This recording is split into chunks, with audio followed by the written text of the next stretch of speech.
because I don't want to die. Like, because if you die today, they'll hire another photographer in 5 seconds. We're not going about marketing the right way. And this is why most of us stay broke, because you are chasing passion, you are chasing this, that, and the third. You've forgotten that there's a business angle to it. We don't know how to let people go, and we don't know how to appreciate when people have grown. Personal branding is basically your brand having a human face. How I shot 3 weddings in 1 day. Every content I put out is very intentional.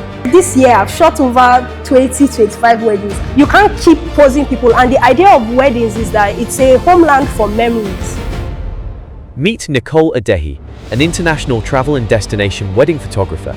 She is a lawyer, a YouTuber, a philanthropist, an impact driver, data specialist, and a visual artist. Thank you. God bless you. Good, I'm very proud of you. How about my head will bust. I beg. I am Nicole Adehi. I'm a travel and destination wedding photographer. I'm a lawyer. I'm a YouTuber. I'm an impact driver. I wrote it down. Can I change the slide? Yes. Yeah, mentor, philanthropist, data specialist, and my location is global. Thank you. Anyway, I've been thinking about you guys for the last 2 months. Yeah, I've been enjoying following the class from different people's pages, because what is very interesting to me is I see a lot of people here that I know. And, who be this? I see a lot of people here that I know and I believe should not be in this class. I will explain. Because it was the same thing that happened to me when I registered for this class. So when I registered for Follow the Light, BigH called me. He said, Nicole, you want to disgrace me? I was like, what do you mean? He said, you're not supposed to be in this class. You don't need this class. I'm like, oh, don't worry. Me, I know what I'm looking for. Then there was a particular picture I posted, and he replied it and said, please, don't come for this class. But at the end of the day, I have no single regrets in my heart. So you are not shooting every day, like you said. Nobody came to give you light settings. But that artistic nature of you, or rather that artistic side of you, has been nurtured, and now you just bloom. You know what I'm talking about? You do it with your girlfriend, so you treat her nice. Then next thing now, like, you get what I'm saying? So that's really what happens. That's why people leave this class transformed. Because now that part of you is, you are in tune with that side of yourself. BigH's class allows you to be deep. It allows you feel. So, Ima, sometimes you edit a picture and you took your time to do some light things. Then you show someone, the person is like, oh, this picture is fine. You're not happy because, you mean you did not notice that I did this, I did this, I did that. But then in this class, if you are talking to each other, you appreciate that. Am I communicating? Yeah, you appreciate that side, and then somehow it just translates into your work. And that's what makes it so beautiful. Either you go for personal branding or you go for product branding. I'm sure George Okoro touched on this a little bit. So I brought him up asking if you know anyone I worked with when I started, because I think I got some of that from my time with him as well. George is a businessman, and that's something I really like about him. So now when you talk about personal branding is basically your brand having a human face. It's giving people the opportunity to connect to your story. You are controlling your narrative, right? You are the brand. Then there's product branding. The product is the brand. In photography, do you guys know Rayleigh? She was here, right? She's very good at product branding. I don't know, there's just a way she does it. I think it's fantastic. So now, the reality of the situation, those of us that do personal branding, sometimes you hate it because your client has too much, like the expectations are too many. Every content I put out is very intentional. In this world of today, advertising is in your hands. This conversation is very important because most of us end up like while constantly chasing getting clients, but we're not going about marketing the right way. And this is why most of us stay broke. This is why photographers, after 5-10 years, like you don't have anything to show for it because you are chasing passion, you are chasing this, that, and the third. You've forgotten that there's a business angle to it. So there was a reel I posted that went very viral, how I shot 3 weddings in one day.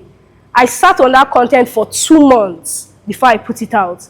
And that content was very strategic and very intentional because I was trying to communicate to people that, see, me, I will book more than 1 wedding in a day. And I will do it because I can handle it. And I will do it because this is a business. Do you understand what I'm saying? And at the same time, I'm communicating it to them in a way that they can see that you can trust me because your pictures will still come out well. You can trust me because I might still show up. And you can trust me because you can see that I have a good relationship with my team. They will deliver. I post on my story. I'm like, oh, my sister got married today, and I did not shoot. I'm not lying, it's true. And I'm saying, oh, I did not shoot, but my team shot this wedding. I'm creating a narrative. I'm telling you something. Then you come to hire me. Nothing on my rate card says Nicole Adehi will be there.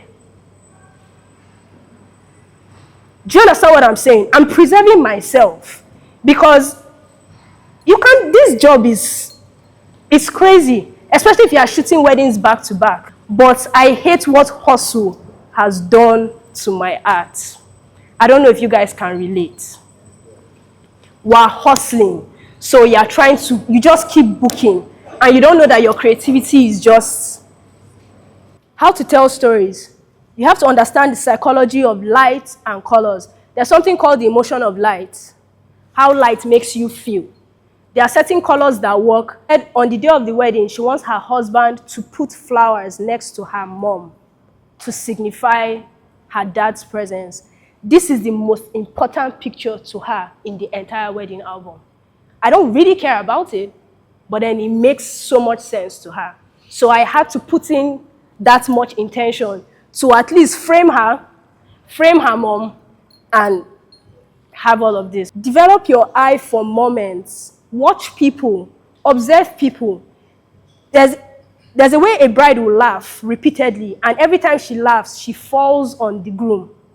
So if she does it 3 times, you know that she will do it for the rest of the day.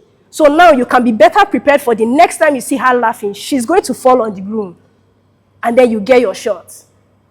That's why 3 people can be here shooting the same thing, but the picture will look different, even if you're using the exact same gear. It's because of that decisive moment. Am I communicating something? Because not everyone is a model. You can't keep posing people. And the idea of weddings is that it's a homeland for memories. Things are happening. So you have to figure out a way to document those memories fast, clear, and sharp.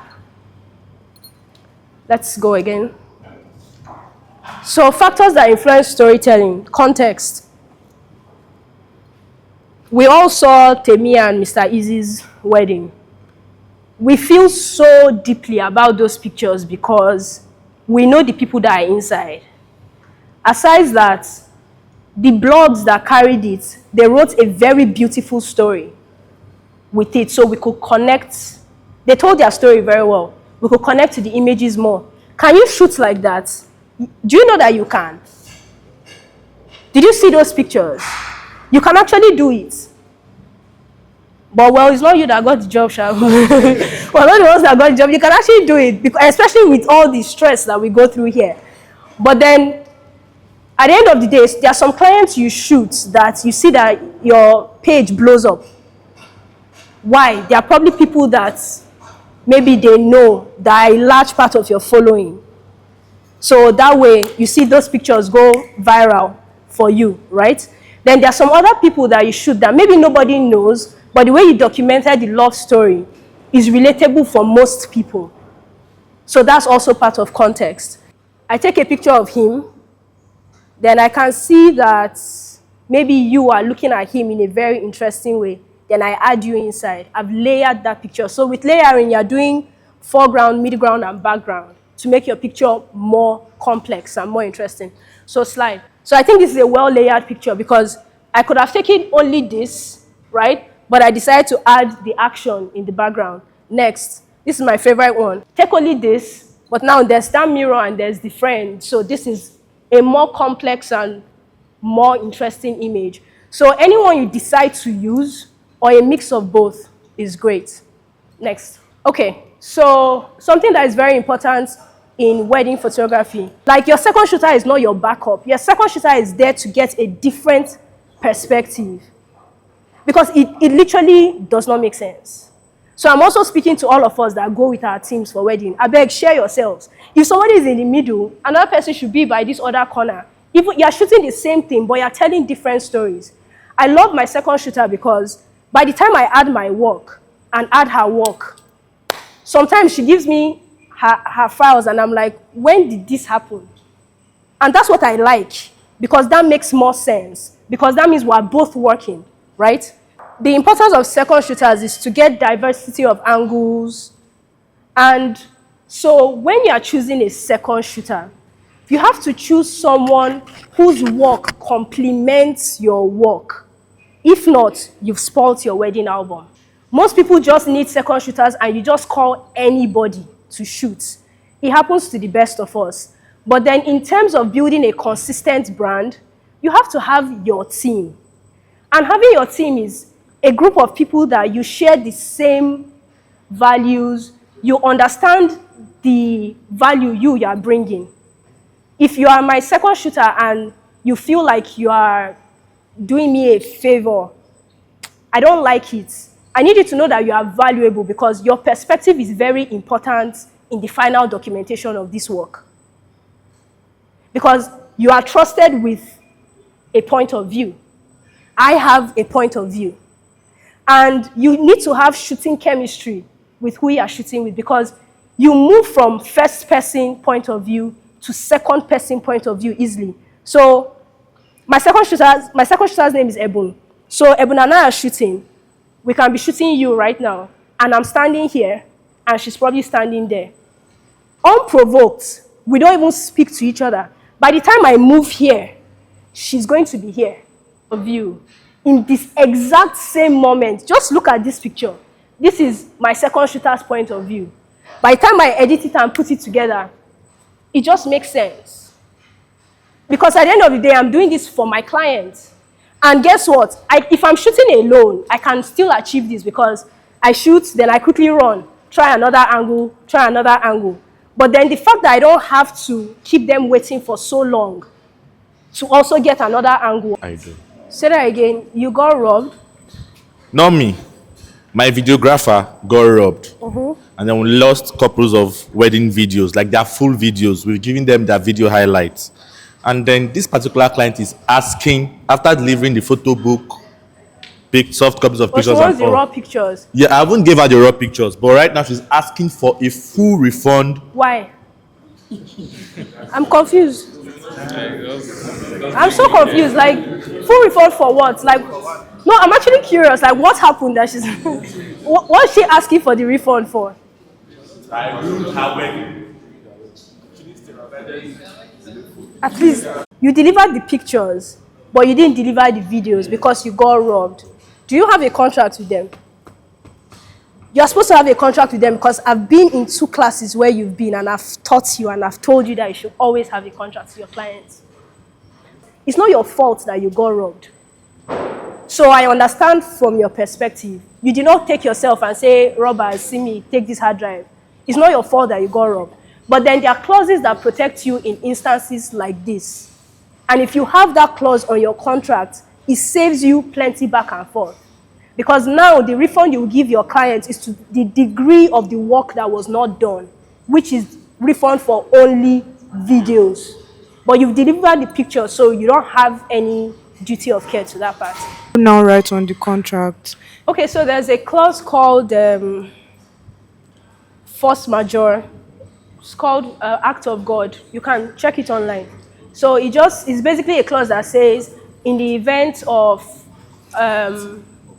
circumstances that arise as a result of act of God. So, yeah, like COVID, a flood, fire, not that you misplaced it, not that you did anything negligent. So in situations like that, you protect yourself, then you also protect the clients, because that's why the contract will be good. So you say you are liable, but only to a certain percentage or a certain amount. So you should actually check, and you should use your Google engines and just, check. It's very, very... Okay, so my my question is with regards to team building. Yeah. You mentioned that you were able to shoot like 3 weddings in a day. So how do you approach team building? How do you pay those guys? Is it commission based, or like you have like a full staff of that could have covered that number of events in one day? Yeah. Thank you. I'll talk about my studio setup as at that time, because since I've had to move, it has changed a little bit. But I had people on salary. Right. So I have a team. It's a very valid team. We sit down, we learn, we correct each other, we gist, we grow together. So that way, I know who to trust and I know whose hand is strong. I don't know if you get what I'm trying to say. Now, there are also people that are on contract basis. So I think where employers get it wrong in this, our area of work, we don't know how to let people go. And we don't know how to appreciate when people have grown. So, for instance, if I start out with you as an intern and I'm working for you, I don't know so much. You are giving me 10K. After 2 years, you can see that my work has improved and you don't want me to go, but you still want to be paying me how you were paying me before. It's not fair. And you still want me to come to the studio every day. I've grown now. Can't you see? You can change our contract. You can make it, anytime I set my eyes on you, I'll pay you. Do you get? And that way, it's better for the other person because they can also do other things and expand and grow. I don't know if you understand what I'm saying. We should be able to be realistic and help each other. So, so I'm trying to say my arrangement depends on who. Like, my second shooter is not on a salary because she has passed that level since. So now what we do is, anytime I set my eyes on her, I know that money is leaving my pocket that day. And it's money that we have agreed on. Does it work for you? Yes. Does it work for me? Yes. I still have people on my team that are on salary. So showing up on Saturday is part of what they're supposed to do. And I have arrangements. Some come every day. Some don't come every day. It just depends what works. Question is, where do you see the Nigerian wedding industry evolve into in the next 5 to 10 Evolve. years? Hold on. So I asked this because I wanted to know, was it one of the decisions that influenced your traveling or like relocating? Was it work based or? That's my question. Do you want to leave Nigeria? I think it's just personal interest, honestly. It wasn't work related, but honestly, the fact that I was able to do jobs when I was there has kind of made it work related now. So it was a personal decision. It was just something I wanted to do. But honestly, there's a stark difference between what we're doing and what normal people are doing. See, now let me explain. Our wedding industry is rich. I love the culture. I love everything. In fact, the chaos is kind of sweet.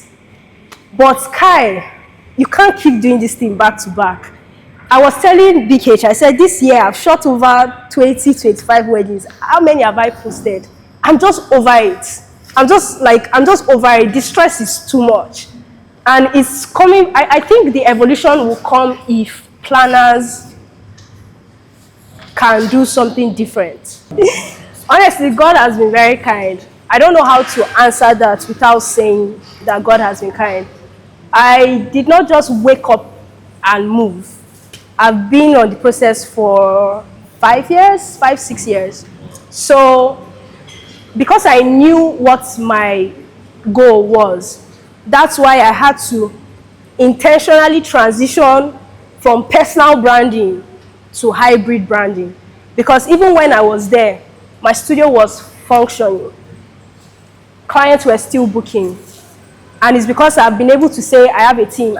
In fact, that's the thing I carry on my head. I have a team, I have a team, I have a team. So that's how I was able to, or that's how I'm able to control my work here. And because I knew what I had to do, I created a structure to work, which is I have someone that attends to bookings.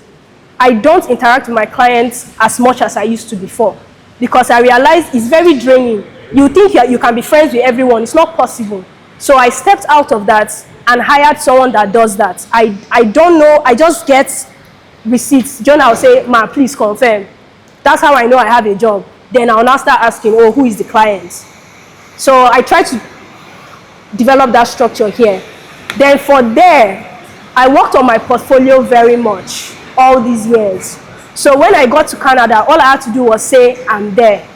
And God really helped me. I booked 2 wedding jobs and a pre-wedding. And just these 3, I know how much I charge for them. So I was like, oh, this is good. And like I said, God, it's not, I can't take any credit for it. Because you build a community, you grow. Do you understand? So those are, it's all growth and expansion. I want to earn more, I want to do more, and I want to rest. So in terms of me not doing my inquiries by myself, all my bookings go through an email, rather through the website. I invested money in paying for a website. I pay for Pixie Set every year. That thing is not cheap. So that I can have a website. When people go, they click, do the inquiry, and the inquiry is linked to the studio's email address. The email address is value, whatever. It doesn't have my name. So Jonah gets the bookings. He replies the clients. They go there, do their back and forth.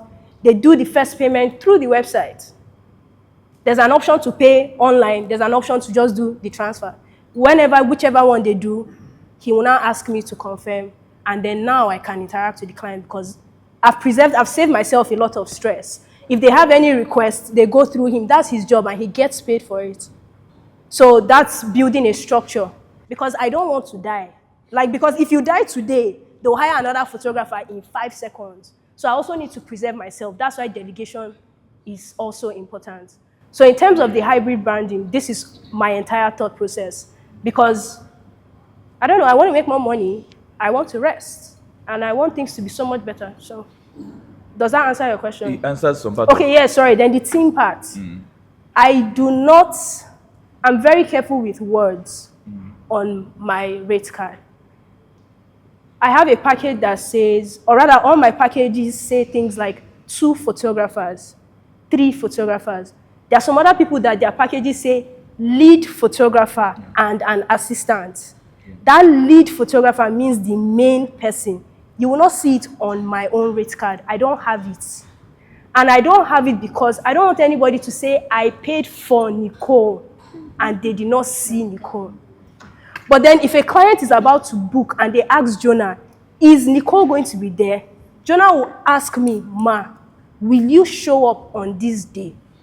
If I say yes and the client pays, I must go. Because if I tell you that I'll be there, I will be there. But if I tell him, no, I'm not going to be there, he will now tell the client, oh, it's the team. If they want to go ahead, if they don't want to go ahead, that's the end.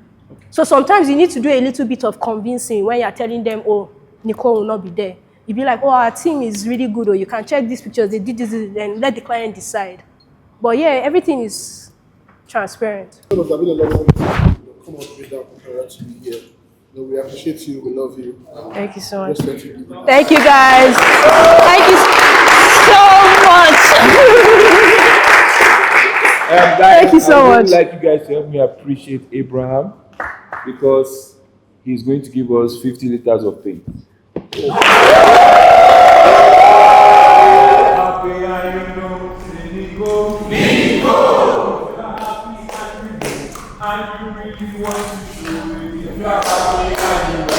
Nicole.